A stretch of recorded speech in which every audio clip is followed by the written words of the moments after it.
Shalom. Apa kabar? Hah? Luar?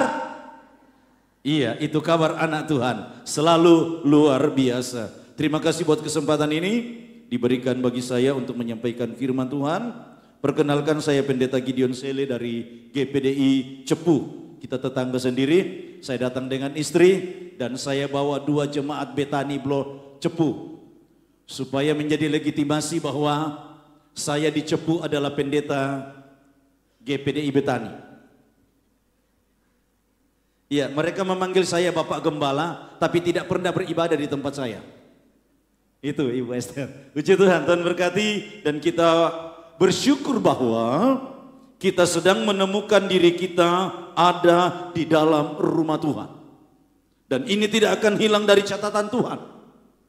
Bahwa hari ini kita ada di sini. Bahkan jika Anda dan saya terlibat dalam pelayanan pekerjaan Tuhan, itu adalah sebuah anugerah yang tidak akan hilang upahnya dari kita yang melayani dan mengasihi Dia. Saya diberikan tema peran Roh Kudus dalam diri orang percaya. Peran Roh Kudus dalam diri orang percaya. Ya, saya sok-sokan sih pakai bahasa Inggris, semoga benar. Yang ngerti bahasa Inggris harap dimaklumi. The role of Holy Spirit in believers, a practical theologis. Saya mengambil ayat rujukan dari Kisah Para Rasul pasal yang pertama ayat yang ke-8, kemudian nanti Roma pasal 8 ayat 15 dan ayat yang ke-16. Peran Roh Kudus dalam diri orang percaya, sebuah praktikal teologis. Oleh kemurahan Tuhan memang saya dipercaya mengajar di sebuah STT di Surabaya. Dan setiap kali memulai perkuliahan baik Zoom maupun di ruang kuliah, selalu saya awali dengan berpesan kepada para mahasiswa bahwa adik-adikku semua, Tuhan ada bukan untuk dipelajari. Makanya saya pakai kata praktikal. Berteologi ya, bukan berarti mempelajari Tuhan. Tetapi yang benar adalah menghayati, mengimani, dan mempraktekkan sifat-sifat Tuhan, karakter Tuhan di bumi di sini. Dan itu hanya bisa terjadi jemaat jika Roh Kudus ada di dalam kita. Nah, mari kita membuka next di slide berikutnya. Ada 2 ayat dalam Roma, Kisah pasal 1 ayat 8 dan Roma pasal 8 ayat 14 dan 15. Mari kita baca bersama-sama. 1, 2, 3. Tetapi kamu akan menerima kuasa kalau Roh Kudus turun ke atas kamu, dan kamu akan menjadi saksiku di Yerusalem dan di seluruh Yudea dan Samaria dan sampai ke ujung bumi. Ayat 15 Roma 8, 2, 3. Sebab kamu tidak menerima roh perbudakan yang membuat kamu menjadi takut lagi, tetapi kamu telah menerima roh yang menjadikan kamu anak Allah. Oleh roh itu kita berseru, iya Aba, iya Bapa. Kisah Rasul 1 ayat yang ke-8 adalah ungkapan dan jawaban Yesus terhadap sebuah pertanyaan. Tuhan, maukah engkau pada masa ini memulihkan kerajaan bagi Israel? Ada kebutuhan, kepastian tentang sebuah situasi yang mereka hadapi. Dijajah oleh bangsa Romawi. Kehilangan diri mereka sendiri karena dijajah. Kehilangan kemerdekaan karena dijajah. Butuh merdeka. Dan Yesus adalah figur yang menurut mereka paling cocok untuk itu. Tetapi jawaban Yesus bukan soal pemerintahannya siapa. Bukan soal kamu ada di mana. Bukan soal ini sudah tahun berapa, abad keberapa, trennya apa, bukan. Kebutuhanmu adalah roh Kudus. Amin. Apapun zamannya, siapapun rajanya, apapun pemerintahannya, model bernegaranya, jika Roh Kudus ada pada kamu, kamu akan menjadi dahsyat dan luar biasa. Maka Yesus mempergunakan kata tetapi. Kamu akan menerima kuasa kalau Roh Kudus turun ke atas kamu. Nah, dari pasal 1 ayat 8 Kisah Rasul ini ada 2 poin yang saya mau sampaikan. Yang pertama di slide berikutnya. Yang pertama, Roh Kudus memberdayakan orang percaya. Mau kerajaan Roma, mau Firaun, mau siapa, kalau Roh Kudus ada pada kamu, kuasa itulah yang memampukan kamu menjadi dahsyat dan luar biasa. Menjadi eksis, menjadi bertahan, menjadi siap, sanggup, merdeka di keadaan apapun. Roh Kudus memberdayakan orang percaya. Nah, kita mau melihat contoh bagaimana Roh Kudus memberdayakan Simson dalam Hakim-Hakim pasal 14 ayat yang ke-5. Ayat yang ke-6. Hakim-Hakim 14 ayat yang ke-6. Pada waktu itu berkuasalah Roh Tuhan atas dia, sehingga singa itu dicabiknya seperti orang mencabik anak kambing tanpa apa-apa di tangannya, tetapi tidak diceritakannya kepada ayahnya atau ibunya apa yang dilakukannya itu. Seekor singa mendatangi Simson. 1 Petrus 5 ayat 7 dan 8 memang itu alegoris. Musuh kita iblis bagaikan singa yang kesana kemari mencari mangsa yang mau ditelannya. Pada saat itu berkuasalah Roh Kudus atas Simson. Singa dicabik bagai anak kambing. Roh Kudus memberdayakan kita lebih dari yang kita mampu. Ini peran Roh Kudus dalam diri orang percaya. Situasi ekonomi di negara kita tidak baik-baik saja. Ada potensi-potensi resesi yang kedua kali yang akan kita hadapi. Situasi dunia mengerikan. Saya mengajar di SMP Negeri 2 Cepu, selain di STM Migas. Ini bulan ketiga saya tidak terima honor. Dananya belum turun katanya. Efisiensi anggaran. Ngeri. Pertalite rasa pertama. Dari 2018 sampai 2023. Minyak kita 750 gram dianggap 1 liter. Saya kalau ngantar istri saya ke Laskar Buah, di situ ada minyak kita. Saya godain mbaknya sama masnya. Mas, ini minyak kita. Iya om. Oke lah, terima kasih. Bagian saya ambil ya. Saya bawa pulang. Loh kenapa om? Kan minyak kita. Bagian saya ambil. Bukan begitu om. Itu mereknya minyak kita. Ngeri bangsa ini Bapak Ibu Saudara. Tetapi siapapun pemerintahannya, apapun resimnya, situasinya, jika Roh Kudus ada pada kamu, kita diberdayakan. Amin. Pemuda remaja, Anda menghadapi masa yang tidak menentu. Situasi global yang kita hadapi. Apa yang kita pelajari di ruang kuliah hari ini? Apakah relevan untuk 5 tahun yang akan datang? Dengan perkembangan teknologi yang sedemikian ngeri ini. Tetapi jika pemuda remaja ada Roh Kudus di dalamnya, dia diberdayakan oleh Roh Kudus itu. Hatinya diurapi, pikirannya diurapi, karakternya diurapi, talentanya diurapi, bakatnya diurapi, kehadirannya diurapi, kinerjanya diurapi, menjadi sesuatu yang bisa menjadi alat untuk mempromosikan dia. Roh Kudus memberdayakan setiap orang percaya. Dan menarik, saya tidak tahu apa maksud Tuhan sehingga ada kalimat ditambahkan di ayat yang ke-6 ini, tetapi tidak diceritakannya kepada ayahnya. Dan ibunya apa yang dilakukannya. Bapak Ibu Saudara, hanya orang yang dipenuhi Roh Kudus, hanya orang yang ada Roh Kudus di dalam dirinya yang mengetahui karya-karya pemberdayaan Roh Kudus itu. Mungkin saja Simson terkaget-kaget. Kok tanganku bisa sekuat itu? Kok tanganku selihai itu menangkap singa itu? Kok aku sekuat itu bisa menaklukkan singa itu?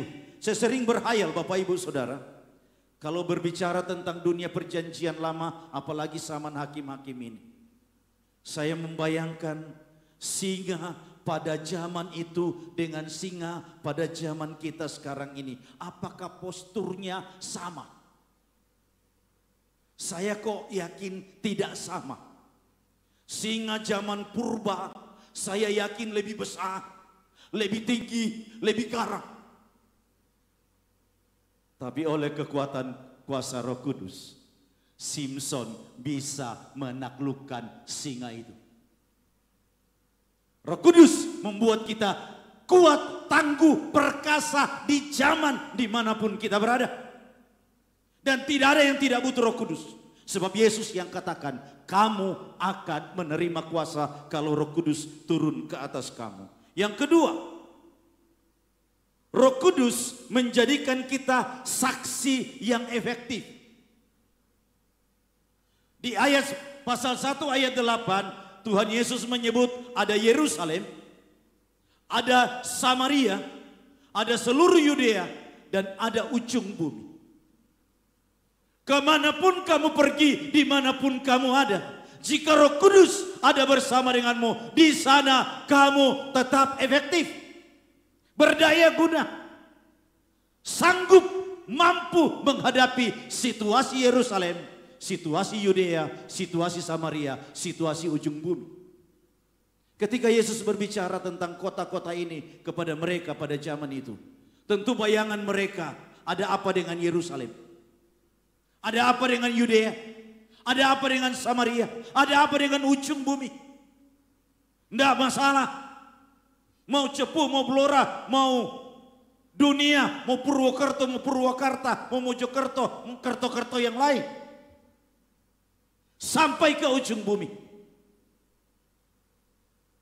Jika Roh Kudus ada denganmu, tempat bukan jadi masalah bagimu.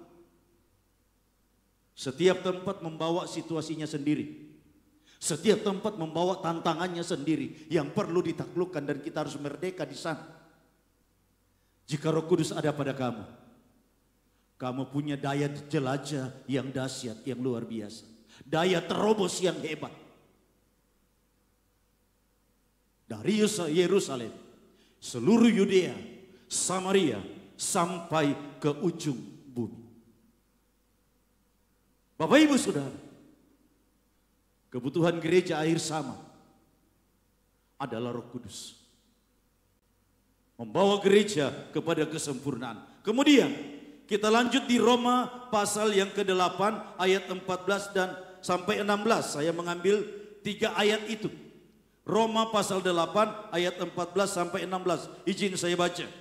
Semua orang yang dipimpin Roh Allah adalah anak Allah.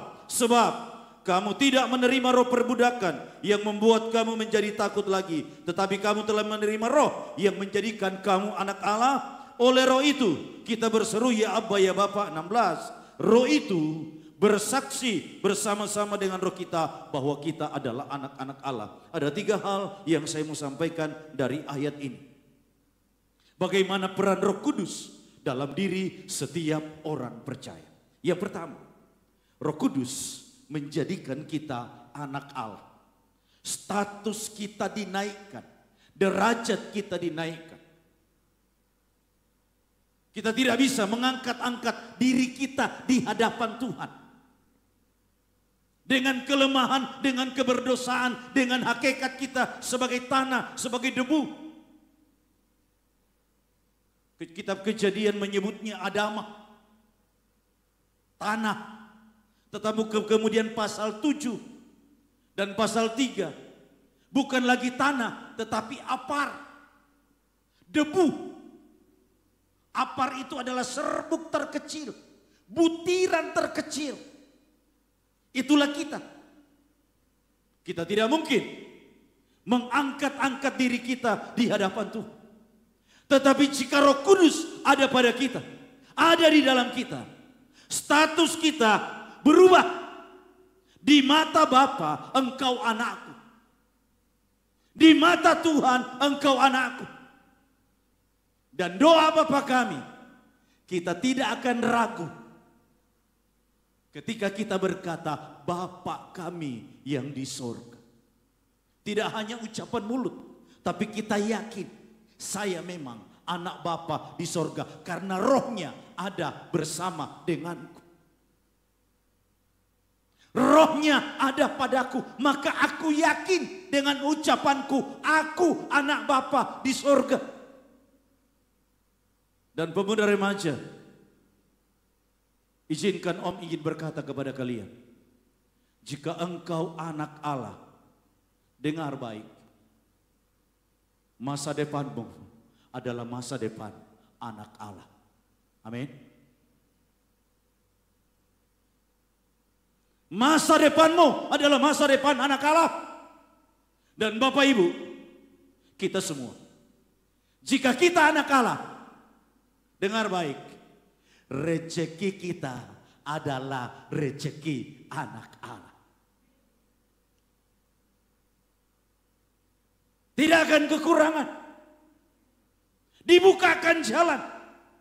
2 tahun ini doa saya buat jemaat adalah Tuhan bukakan terobosan baru bagi jemaat untuk melihat berkat-Mu dan menemukan padang rumput-Mu yang hijau. Berhubung dengan situasi dunia, situasi Indonesia akhir-akhir ini. Jika engkau anak Allah, rezekimu adalah rezeki anak Allah. Bukan lagi rezeki budak. Sebab kamu tidak menerima roh perbudakan yang menjadikan kamu takut lagi. Tetapi kamu telah menerima roh Allah yang menjadikan kamu anak Allah. Oleh roh itu kita berseru, ya Abba, ya Bapa. Status kita berbeda. Maka seruan kita ke sorga adalah seruan anak. Sapaan kita ke sorga adalah sapaan anak. Getaran suara kita yang didengar oleh Bapa adalah getaran suara anak. Bukan budak. Itu hanya bisa terjadi spiritnya, auranya kita alami jika Roh Kudus ada di dalam kita. Maka keputusan kita bersama pagi hari ini, kita perlu Roh Kudus di dalam hidup kita. Dan bagi para pelayan-pelayan, kita semua sesama pelayan. Jika Roh Kudus ada pada kita, maka pelayanan kita adalah pelayanan anak kepada Bapa. Amin. Ayo. Pelayanan anak kepada Bapa. Lebih intim mana, lebih akrab mana, lebih enak mana pelayanan hamba dibanding dengan pelayanan anak. Ini ada orang tua-tua di sini.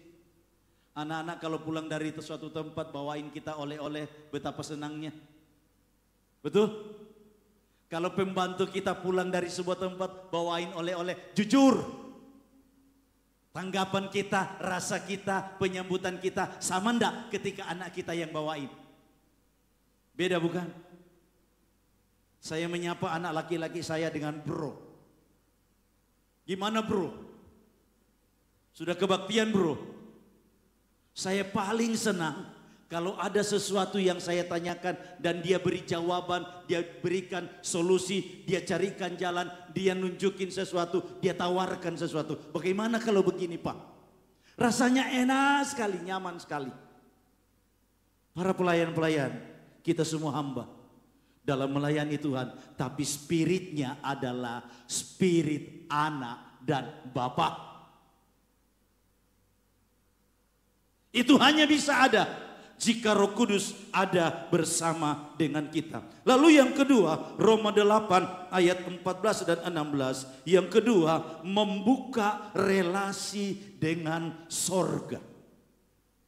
Itu tadi, relasi anak dan Bapa. Galatia pasal yang keempat ayat yang keenam.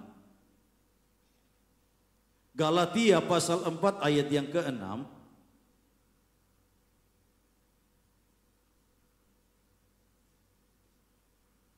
Dan karena kamu adalah anak, maka Allah telah menyuruh roh anaknya ke dalam hati kita yang berseru, ya Abba, ya Bapa. Ucapan Abba ini hanya 3 kali di dalam Alkitab. Ketika Yesus menyerahkan nyawanya, ya Abba, ya Bapa, ke dalam tanganmu kuserahkan nyawaku. Lalu Roma 8 ayat yang ke-15, ya Abba, ya Bapa. Oleh Roh Kudus kita berseru, ya Abba, ya Bapa. Yang kemudian yang ketiga adalah Galatia 4 ayat yang ke-6. Ini bukan kata sembarangan, tetapi sebuah ungkapan yang menggambarkan tingkat keintiman yang sangat dalam antara anak dan Bapa. Tingkat total penyerahan yang sangat dalam. Relasi yang sangat intim, yang sangat dekat. Dan itu kita berani berseru, ya Abba, ya Bapa. Relasi kita dengan sorga begitu dekat. Jika Roh Kudus ada pada kita. Kalau Bapak Ibu suatu saat mungkin diizinkan Tuhan mampir di Cepu, di Pastori GPDI. Dapurnya di lantai 2. Sengaja saya taruh di lantai 2. Pertama, supaya kalau anak-anak selesai main musik, jangan buka kulkas. Kalau dapurnya dibawa. Karena kita dempet dengan gereja. Saya taruh di atas. Supaya mereka tidak terpengaruh dengan dapur. Selesai main musik, jangan langsung ke Pastori, tapi tetap di gereja. Yang kedua, kalau dapurnya di atas, dekat dengan sorga sudah. Jadi apapun yang disajikan karena sudah dekat dengan sorga pasti enak. Ya puji Tuhan, semua yang datang makan selalu berkata enak. Karena sudah lantai 2, bayangin kalau lantai 3. Makin dekat dan tidak perlu teriak-teriak, Bapa di dalam sorga. Karena sudah dekat, dia pasti dengar. Ini sekedar inspirasi bagi kita bahwa jika kita dekat dengan sorga, intim dengan sorga, relasi kita terjaga baik dengan sorga. Apapun yang kita sampaikan tidak natap di plafon, tapi tembus sampai ke telinganya Bapa. Kalau relasi kita terbangun baik. Yunus ketika di dalam perut ikan, awalnya relasinya dia dengan Bapa rusak oleh karena berontak mengingkari panggilan Tuhan untuk berangkat ke Niniwe. Tapi kemudian dalam perjalanan kesulitan itu dia menyadari kesalahannya. Maka kemudian relasi itu terbangun baik kembali. Maka dari dalam perut ikan dia berdoa dan Tuhan mendengar suaranya. Sekali ini saya membaca Alkitab, Tuhan berfirman kepada binatang. Kalau berfirman kepada nabi, imam, hamba Tuhan, raja, berkali-kali saya baca di Alkitab. Tapi Tuhan berfirman kepada binatang, dia pakai kalimat apa? Bahasanya apa? Anehnya firman Tuhan itu dimengerti oleh ikan. Karena ayat itu berkata, Tuhan berfirman kepada ikan itu dan ikan itu memuntahkan Yunus ke darat. Tapi diawali dengan relasi yang dipulihkan. Relasi dengan sorga.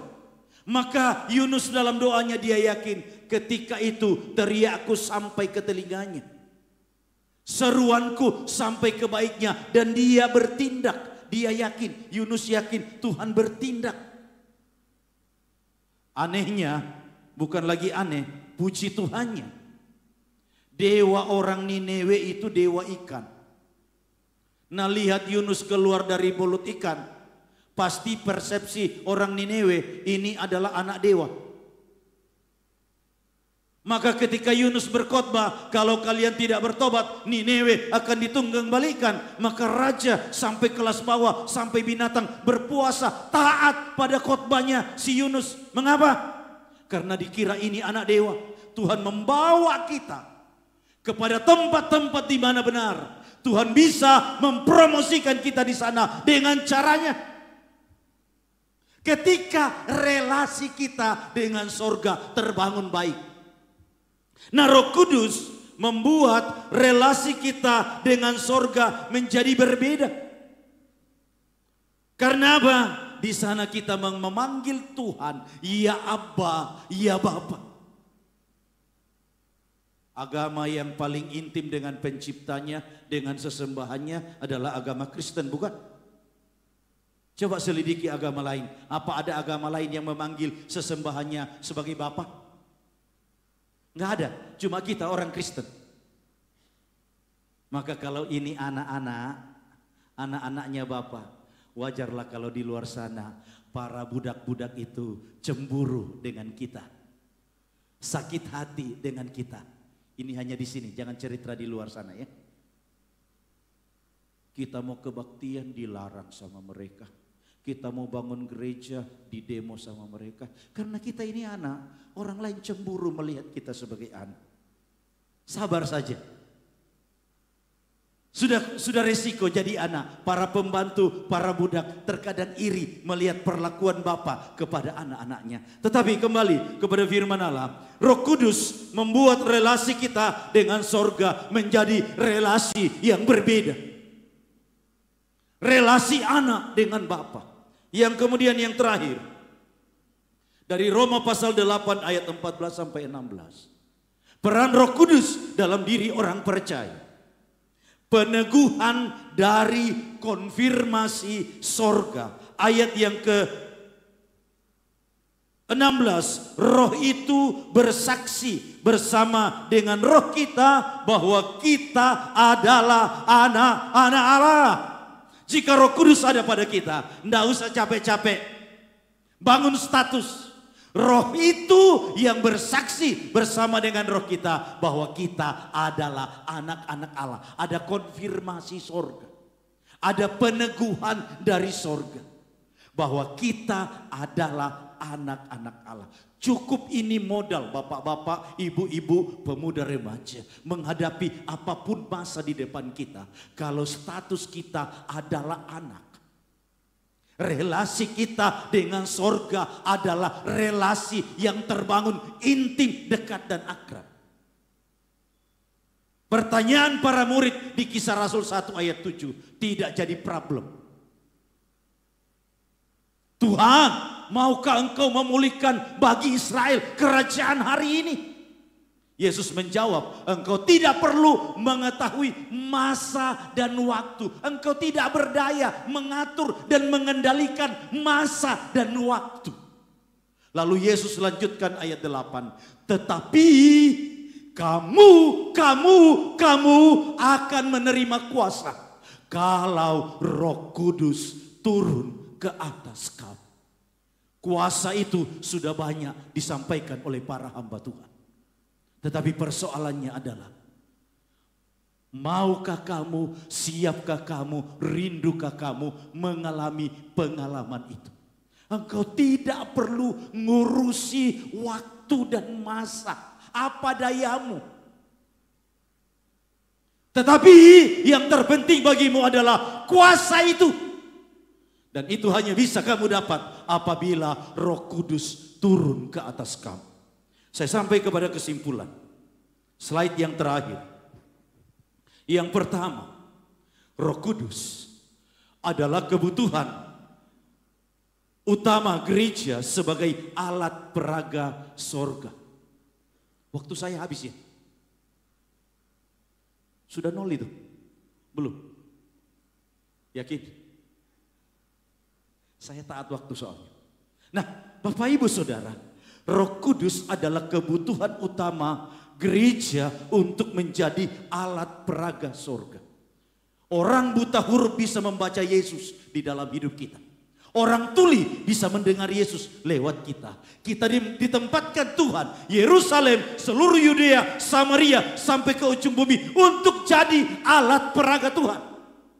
Tapi jadilah alat peraga yang punya kuasa, yang punya relasi intim dengan sorga, yang yakin bahwa saya adalah anak Allah. Jadi alat peraganya Tuhan di bumi. Saya diberkati dengan slide awal ibadah kita tadi. Bagaimana gereja ini menjadi berkat. Bagaimana jemaat, gembala, seluruh staf pelayanan di tempat ini menjadi berkat bagi Blora dan sekitarnya. Kita mampu dapat menjadi alat peraga yang diurapi, yang berotoritas jika Roh Kudus ada pada kita. Itu peran Roh Kudus dalam diri orang percaya. Dan yang terakhir, Roh Kudus adalah kebutuhan utama orang percaya untuk berbuah. Ingat, bapak-bapak, ibu-ibu, pemuda remaja, pelayan-pelayan. Kita diibaratkan pohon yang harus berbuah. Buahnya pun bukan buah yang asam. Dan Galatia 5 mengatakan buah Roh Kudus ialah kasih, sukacita, damai sejahtera, dan seterusnya, dan seterusnya. Roh Kudus berkarya dalam diri orang percaya untuk berbuah. Sebab yang tidak berbuah, pertama dikutuk oleh Tuhan. Yang kedua, dibiarkan setahun, kalau tidak berbuah ditebang. Dan kita bukan itu. Bukan itu. Kita adalah orang Kristen yang berbuah. Katakan amin. Kita adalah orang percaya yang berbuah. Dan itu hanya bisa terwujud jika Roh Kudus ada dalam kita. Keluarga yang berbuah. Anak-anak yang berbuah. Bapak-bapak yang berbuah. Ibu-ibu yang berbuah bagi Tuhan. Gereja yang berbuah. Pelayanan yang berbuah. Saya bangga. Beberapa waktu yang lalu di depan gereja sana ada makan murah. Dahsyat. Cepu juga demikian. 2 minggu sekali tapi kami. Hari Rabu makan murah di depan gereja. 2.000 rupiah. Boleh makan di tempat sepuasnya. Boleh tambah. Tidak boleh bungkus. NB. Titik 2. No bungkus. Sebab di Cepu marak sekarang Columbus. Tahu Columbus? Kelompok pembungkus. Kalau family altar. Ada persekutuan. Sampai mungkin persekutuan hamba Tuhan garis depan. Sudah mulai ada Columbus. Kelompok membungkus. Dengar ini, dengar pelayan-pelayan. Kenapa Tuhan Yesus memberi makan 5.000 orang laki-laki dengan 5 roti dan 2 ikan, ibu-ibu tidak dihitung. Kenapa? Itu tadi. Alkitab kan nyatet yang makan. Kan tidak ditambah yang bungkus. Bisa jadi waktu itu ibu-ibu bukan cuma makan tetapi bungkus juga.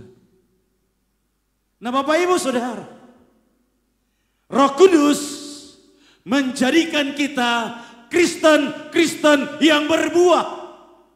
Dan itu yang ditunggu dunia. Sebagai alat peraganya Tuhan di bumi ini. Tuhan memberkati kita. Dan kita mau. Hari ini saya rindu. Ada seorang kepala rumah tangga yang berdoa. Tuhan, biarlah roh-Mu bekerja di keluarga kami. Seorang ibu berdoa. Tuhan, biar roh-Mu bekerja di rumah kami. Seorang anak berdoa, Tuhan, biar roh-Mu bekerja di keluarga kami. Kami menjadi keluarga Kristen yang berbuah. Keluarga Kristen yang intim dengan sorga. Keluarga Kristen yang relasinya terjaga dengan sorga. Keluarga Kristen yang yakin kami adalah anak-anak Allah. apapun masa dan zaman, apapun situasi, kami adalah anak-anak Allah. Sebuah lagu kuno, oh Tuhan akulah anakmu. Oh Tuhan akulah anakmu. Tiap hari, tiap saat kurasakan kasih-Mu. Oh Tuhan akulah anakmu. 4 bait doang. Tapi dalam pelajaran teologis. Nah sekarang kita sampai kepada kesimpulan ini. Pneumatologi, pengajaran tentang Roh Kudus, bukan untuk diteorikan, tetapi untuk menjadi praktikal teologis di dalam hidup kita. Kita pulang dari tempat ini, Roh Kudus mengikuti kita, ada di dalam kita, kemana kita sampai, di sana nyata kebesaran Allah. Kemana kita sampai, apa yang kita sentuh, di sana Allah berkarya melalui Rohnya. Maka apapun masanya, apapun zamannya, dimanapun tempatnya, Roh Kudus memberdayakan kita semuanya. Kita bangkit berdiri bersama-sama.